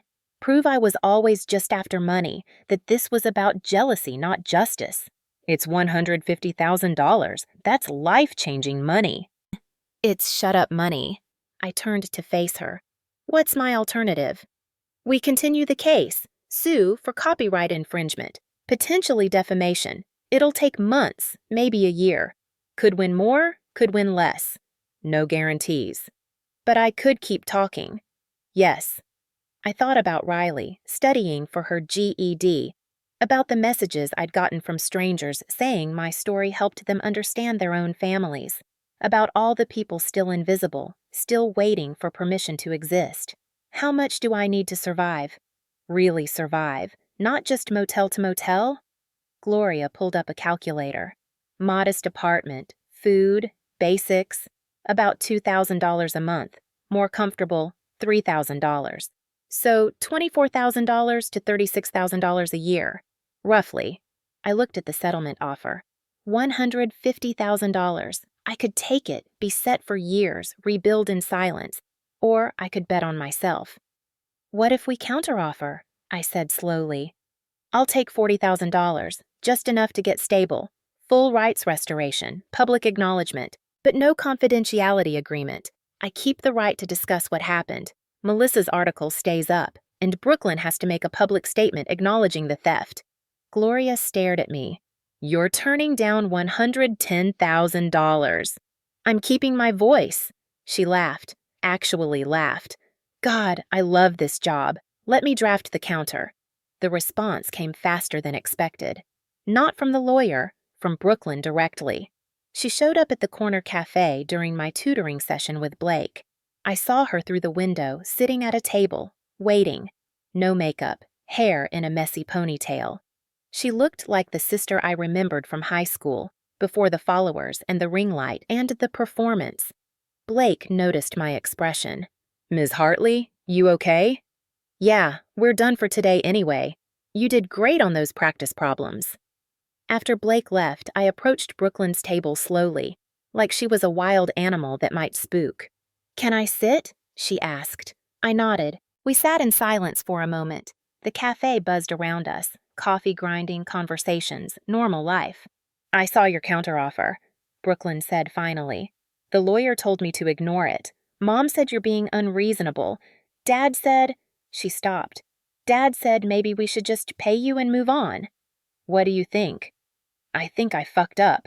Her voice cracked. I think I took something that wasn't mine because it was easier than building something myself. And I think I've been jealous of you my whole life, which sounds insane because everyone treats me like I'm the special one. You are the special one. No, I'm the loud one. You're the special one. You're actually talented, Emma. You can teach. You can connect with people. You make complicated things feel possible. I just perform. She wiped her eyes. I needed that curriculum because without it, I'm nothing. Just a girl with followers and no substance. It was the most honest she'd ever been with me. You could have asked, I said quietly. I would have helped you. I would have taught you. Would you? Really? I wanted to say yes immediately, but honesty mattered more than kindness right now. I don't know. Maybe. If you'd ever treated me like I existed. Brooklyn nodded. That's fair. She pulled out her phone, showed me a draft Instagram post. My lawyer said not to post this, but I don't care anymore. The post read, I need to address something important. The curriculum for the study society was not created by me. It was created by my sister, Emma Hartley, years before I launched my business. I took her work without permission, put my name on it, and built a brand on her labor. This wasn't a misunderstanding. It was theft. Emma is the talented educator. I'm just someone who was good at marketing. I'm shutting down the study society effective immediately. All current students will receive full refunds. If you benefited from the curriculum, know that you were taught by Emma's methods, not mine. Emma, I'm sorry. This doesn't fix what I did, but I hope it's a start. I read it twice. You're really going to post this? I already did, 5 minutes ago. She turned her phone. 3,000 likes already, comments flooding in. Brooklyn, I'm not doing it for you. I mean, I am, but not only for you. I'm doing it because I'm tired of being fake. She stood. Your counteroffer? I accepted it. Told the lawyer to draw up new papers. No confidentiality clause. You keep your voice. I make a public acknowledgement. You get your money and your rights. Why? Because you were right. I see you now. I hate that it took all this for me to see you, but I do. She picked up her bag. We're not going to be sisters. Not the way we should have been. I don't think we can fix that. But maybe we can be honest with each other. She left before I could respond. I sat there staring at her Instagram post on my phone, watching the likes climb. The comments were mixed. Some supportive, some angry, some just confused. But one caught my eye. This is what accountability looks like. More people should be brave enough to admit when they're wrong. My phone buzzed. Gloria. Settlement accepted. Papers being drafted. Emma, you did it. You won. Won. The word felt strange. I didn't feel like a winner. I felt exhausted, relieved, sad, hopeful, everything at once. Another text. Riley. Ms. Emma, I passed! I passed my GED! 78%. I'm going to community college. I smiled, real and full, typed back. I knew you would. I'm so proud of you. Thank you for believing in me when nobody else did. You changed my life. I looked around the corner cafe, at the chipped tables, the coffee-stained floor, the bulletin board covered in local notices. This place had been my office, my refuge, my starting point. Tomorrow I'd start looking for a real apartment. I'd expand my tutoring practice. I'd build the life Ruth had believed I could build. But today, I sat in this cafe and let myself feel it all. The pain of what I'd lost, the pride in what I'd built, the strange, complicated relief of finally being seen. My family hadn't changed. Not really, but I had, and that was enough. The apartment wasn't much, a one-bedroom on the second floor of a converted house in Plaza Midwood, a neighborhood that was trying hard to be hip but hadn't quite gotten there yet. But it had hardwood floors that creaked in a homey way, windows that let in actual sunlight, and a kitchen where all the appliances worked at the same time. Most importantly, it was mine. I stood in the empty living room 3 weeks after the settlement cleared, cardboard boxes stacked against the wall. I didn't have much to unpack: clothes, books, my laptop, the few teaching materials I'd accumulated. But I'd bought things, real things, a bed frame, a desk, a coffee maker that didn't leak. Jenna had insisted on helping me move in, which mostly meant she'd shown up with pizza and unsolicited decorating advice. "You need color," she said, gesturing at the white walls. "And art. Actual art, not just blank space." "I have art." I pointed to the only thing I'd hung so far, Ruth's note, professionally framed. "You will build what no one sees today." Jenna walked over to it, read it quietly. "She really loved you." She did. My throat tightened. She was the only one who did. "That's not true anymore." Jenna squeezed my shoulder. "You have people now. Riley, your students, me, Gloria, who texts me regularly to tell me how proud she is of you." "Gloria texts you? We're friends now. She wants to know if you're eating enough vegetables." Jenna grinned. "Also, she's setting up a pro bono fund in Ruth's name for students who can't afford legal help when their work gets stolen." I turned to stare at her. "She is?" "She's using part of her cut from your settlement as seed money. Said Ruth would have approved." I sat down on one of the boxes, overwhelmed. I didn't think, when I started this, I just wanted people to know the truth. I didn't think about it becoming something bigger. That's what truth does. It spreads. Jenna sat next to me. "So what's next? You've got your apartment, your rights back, your money. What does Emma Hartley do now?" I thought about it. Really thought about it. I want to teach. Really teach, not just tutoring sessions in libraries. I want to build a program for students like Riley, people who've been told they're not good enough, who fell through the cracks, who just need someone to believe in them. So do it. It's not that simple. It literally is that simple. You have the curriculum, you have the skills, you have students who will vouch for you. Emma, you have everything you need except permission, and you don't need permission anymore. She was right. I didn't need permission. I'd been waiting my whole life for someone to tell me I was allowed to take up space, to build something, to matter. But permission wasn't something you waited for. It was something you gave yourself. "Okay," I said.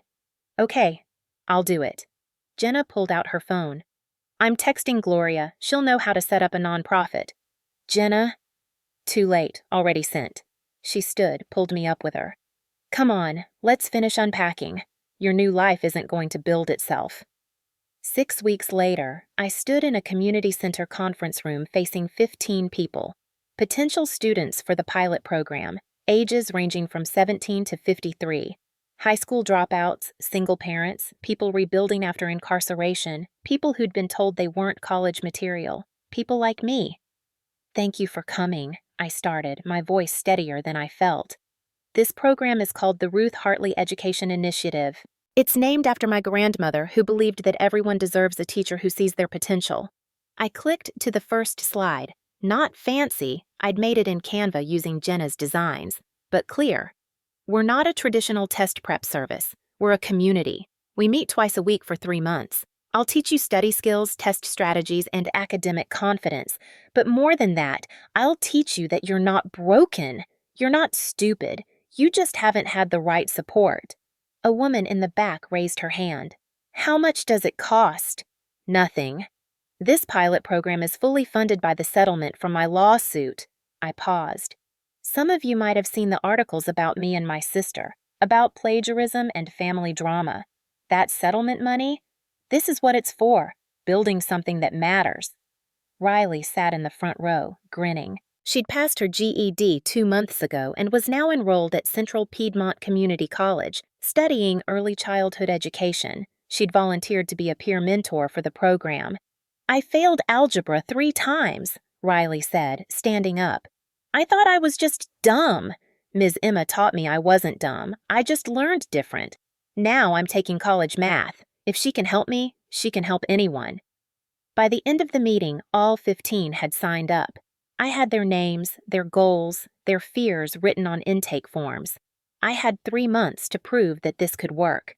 That night, back in my apartment, I created a folder on my laptop, RHEI, Student Files, organized their information, started planning the first week's lessons.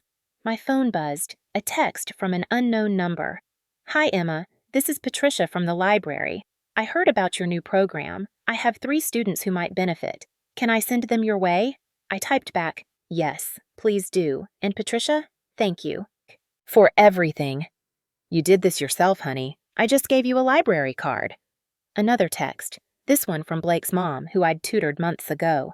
Emma, Blake got a 1,420 on his SAT. He's been accepted to UNC Chapel Hill with a scholarship. We can never thank you enough. If you ever need references or testimonials, please use us. I saved the text, added it to a folder I'd started. Proof. Not proof that I existed. I didn't need that anymore. Proof that this work mattered, that Ruth had been right, that building in the shadows didn't mean staying in the shadows forever. 3 months into the program, on a Tuesday afternoon, there was a knock on my apartment door. I wasn't expecting anyone. Jenna was at work. Gloria had a court date. My students knew to meet at the community center. I opened the door. David, my father, stood in the hallway, looking uncertain and older than I remembered. His hair had more gray. His shoulders slumped forward like he'd been carrying something heavy for too long. Emma, he said quietly, can we talk? I should have said no, should have closed the door. But something in his expression, shame, maybe, or regret, made me step aside. He entered slowly, taking in the apartment, the framed Ruth note, the desk covered in lesson plans, the small but real life I'd built. Nice place, he said. What do you want, Dad? He sat on the couch I'd bought from IKEA, assembled myself with only minor cursing, rubbed his face with both hands. I'm leaving your mother. I sat down across from him. What? I'm leaving her. Filed for divorce last week. I wanted you to hear it from me, not from Brooklyn or social media or wherever people find out things these days. Why? Because I've been a coward for 30 years, and I'm tired. He looked at me directly. Emma, I stood by and watched them erase you. I told myself I was keeping the peace, that I couldn't take sides, that you were strong enough to handle it. But what I really was doing was choosing the easy path over the right one. I didn't know what to say. I went to therapy, he continued. After the lawsuit, your mother refused to go, said there was nothing wrong with our family that your attention-seeking hadn't caused. That's when I realized she actually believes it. She's rewritten history so thoroughly in her mind that she's the victim. And Brooklyn? Brooklyn's struggling. She shut down her social media, got a job at a tutoring center, not teaching, just admin work. She's trying to figure out who she is without the performance. He paused. She asks about you sometimes. What do you tell her? That you're building something real, something you should be proud of. His voice cracked. I tell her you're doing what I should have taught both of you to do, standing up for yourself.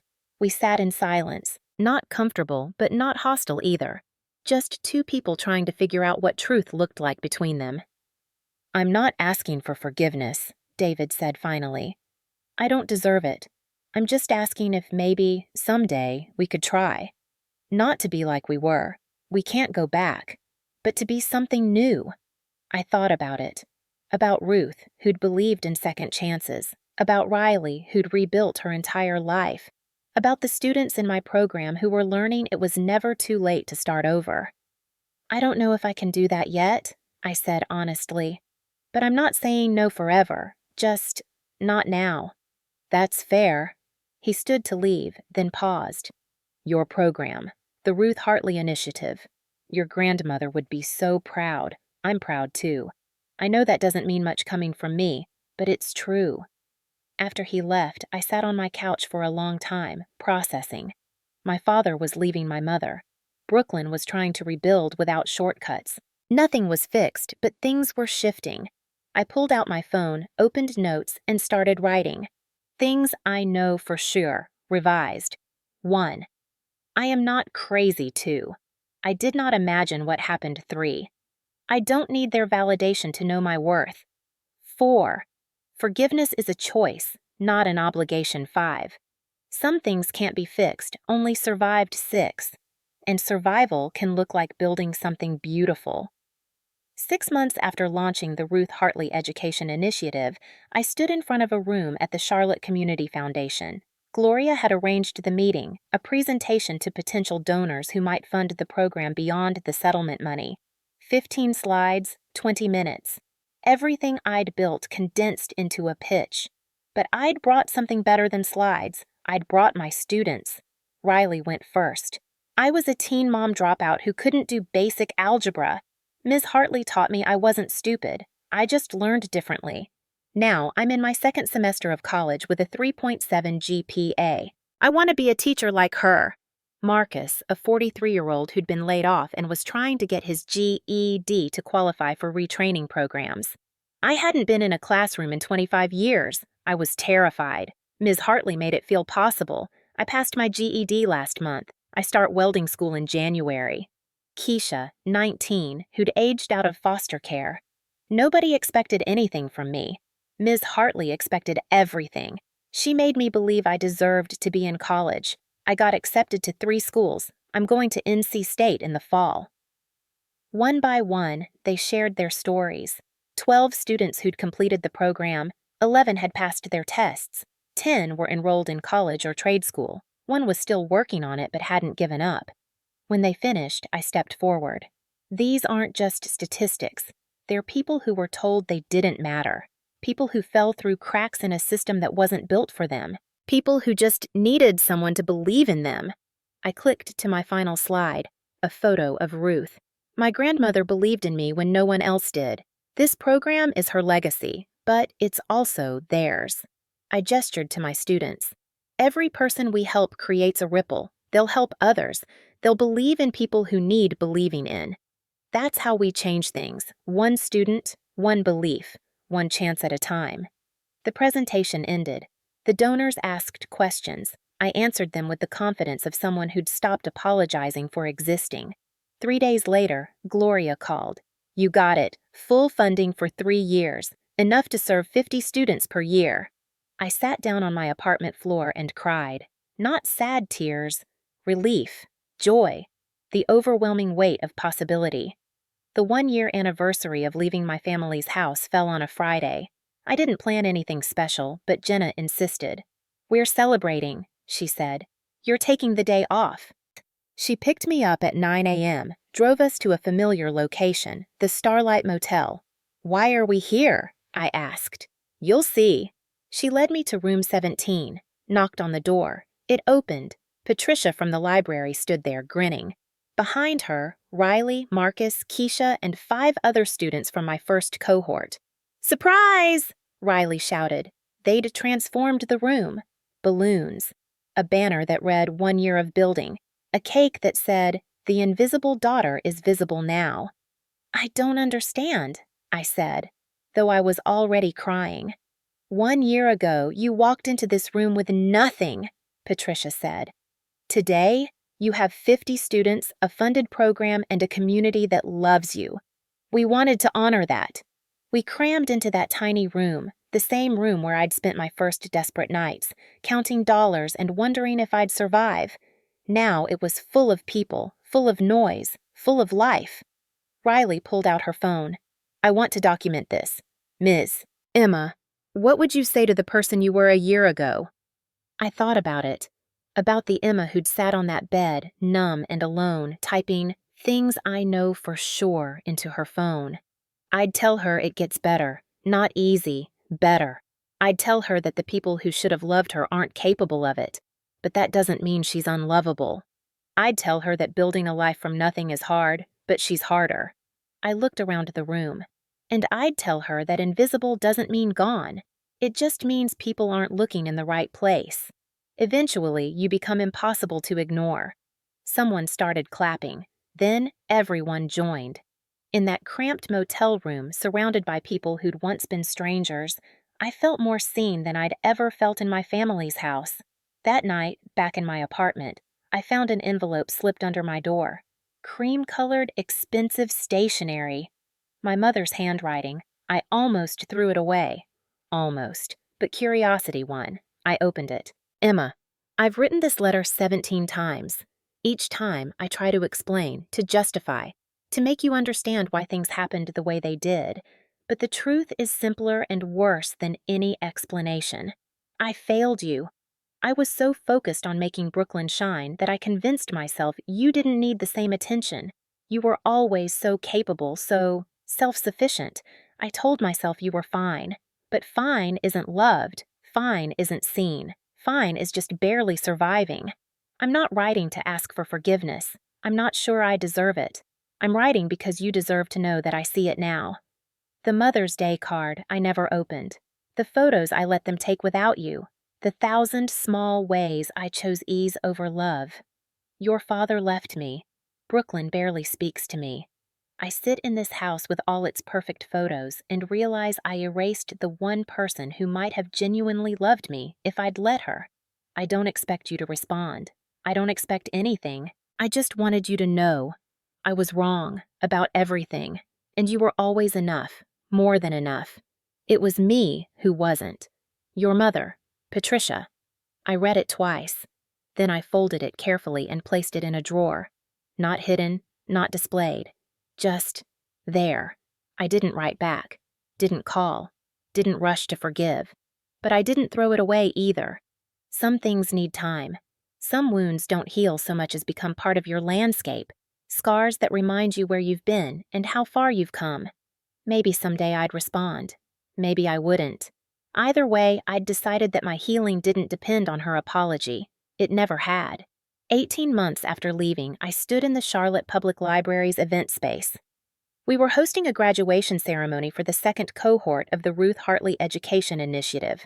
25 students. 22 had passed their tests. All were enrolled in their next steps: college, trade school, job training. Patricia from the library sat in the front row, beaming. Gloria was there, looking proud in her usual jeans and blazer. Jenna had designed the programs and certificates. Even Blake's mom had come, bringing Blake home from his first semester at UNC.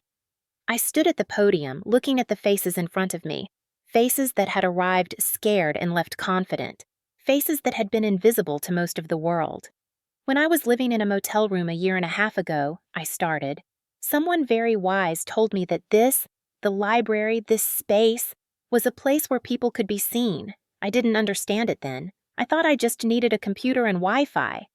But what I really needed was a place where I could exist without apologizing for it, where I could build something without asking permission, where I could be seen, not despite my struggles, but through them.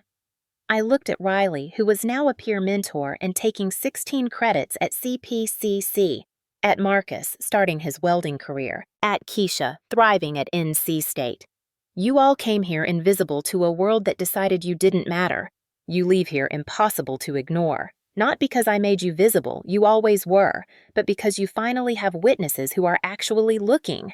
After the ceremony, during the reception, an older woman approached me. 60s, kind eyes, vaguely familiar. Emma? I'm Rebecca Torres, Riley's grandmother. Oh, Riley talks about you all the time. She talks about you more. Rebecca smiled. I wanted to thank you. When Riley got pregnant, her mother said terrible things, called her worthless, said she'd ruined her life. I tried to help, but I'm old and I don't know about computers and tests and college applications. You gave her love. That's more important than any test. Maybe. But you gave her something I couldn't. You gave her proof that her mother was wrong, that she wasn't worthless or ruined. She was just starting different. Rebecca pressed something into my hand. An envelope. Riley doesn't know I did this. I wanted to pass something forward. Someone believed in you once. You believed in her. Now I'm believing in whatever student comes next. Inside the envelope was a check for $5,000 made out to the Ruth Hartley Education Initiative. Mrs. Torres, I can't. You can and you will, because that's what we do, isn't it? We build. We pass it forward. We make sure the next invisible person gets seen a little sooner than we did. I hugged her, this woman I barely knew, who understood everything that mattered. 2 years after walking out of my family's house with nothing but a backpack and $42, I sat at my desk in my apartment, morning coffee steaming beside my laptop. My phone buzzed, a text from an unknown number. Hi, Emma. My name is Kira. I'm a teacher in Raleigh. I just left an abusive family situation. I found one of your notes, you will build what no one sees today, at a women's shelter. I don't know how it got there, but I needed it more than you'll ever know. I start my new teaching job Monday. Thank you for existing loudly enough for people like me to find you. I stared at the text, tears pricking my eyes. The notes. I'd been making copies of Ruth's note and leaving them places. Libraries, community centers, shelters, coffee shops. Just leaving them for whoever needed them, with no return address, no name, no expectations. One had found Kira. I typed back. You were always visible, Kira. I'm just glad you found proof. Good luck Monday. You're going to be amazing. I added her to a list I kept. People Ruth helped, through me. The list had 47 names now. My calendar pinged. Staff meeting in an hour. I'd hired 2 part-time instructors to help with the growing program. Interview at 2 with a potential donor. Riley's college graduation ceremony tomorrow. My life was full. Really full. Not perfect. I still had hard days, still struggled with trust, still flinched when anyone raised their voice, but full. The doorbell rang. I wasn't expecting anyone. I opened it. Brooklyn stood there, holding 2 coffee cups from my favorite cafe. We'd been meeting once a month for the past year. Not reconciliation, exactly. More like 2 people learning who they were without the roles they'd been assigned. Peace offering, she said, handing me a cup. Caramel latte, extra shot. You remembered. I'm trying to. She followed me inside, sat at the kitchen table. I have news. I got accepted to a teaching certification program, starting in the fall. Brooklyn, that's amazing. It's terrifying. I don't know if I can actually do it. Teach, I mean. Really teach, not just perform. She looked at me. Could you give me advice? Not your curriculum. I know that's yours. Just, how do you do it? How do you make people feel seen? It was the most vulnerable I'd ever seen her. You start by seeing yourself honestly, I said. The good parts and the parts you're ashamed of. You can't help other people find themselves if you're still pretending to be someone you're not. She nodded slowly. I'm still figuring out who I am without the followers and the likes. It's harder than I thought. Growing always is. We talked for an hour about teaching, about therapy, about the work of becoming real. When she left, she hugged me. Brief, awkward, but genuine. Thank you, she said, for not giving up on me being better, even when I gave you every reason to. After she left, I stood at my window, looking out at the neighborhood. Kids playing basketball in the street, a couple walking their dog. Normal life happening all around me. My phone buzzed again, a voicemail from a number I recognized. David. Emma, I know you said you needed time. I'm still giving you that, but I wanted you to know. I'm volunteering at a literacy program, working with fathers who are trying to reconnect with their kids, learning how to actually show up. I don't know if it'll ever be enough, but I'm trying. Love you, kid. I saved the message, didn't call back yet, but someday, maybe. I sat back at my desk and pulled up the document I'd been working on, a book proposal. The Invisible Daughter, a memoir of erasure, survival, and rebuilding. Literary agents had been reaching out since Melissa's article went viral, asking if I'd considered writing my story. At first, I'd said no. I was too busy living my life to write about it. But then I thought about Kira, about the students who came to me saying I thought I was the only one, about every person still sitting in a motel room somewhere, wondering if they'd survive their family's rejection. They needed to know the story didn't end in the motel room.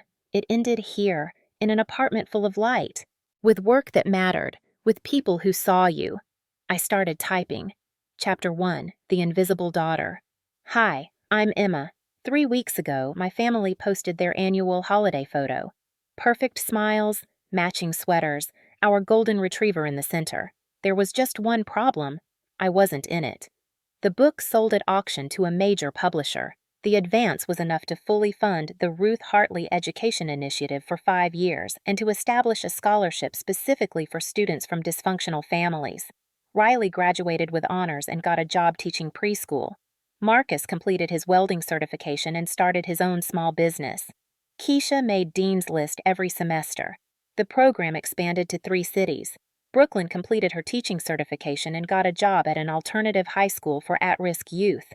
She was, by all accounts, good at it. David continued his volunteer work. We had coffee once every few months. It wasn't perfect, but it was honest. My mother sold the house and moved to Florida. We didn't speak. And me? I kept building. I gave talks at conferences about family trauma and educational equity. I mentored new teachers.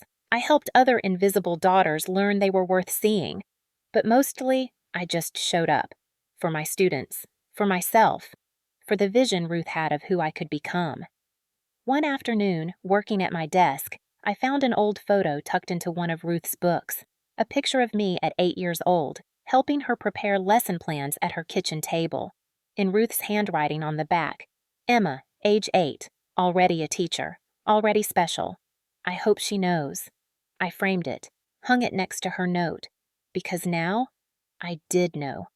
I'd built what no one saw, and now everyone could see it, not because I'd made them look, but because I'd finally stopped asking for permission to exist.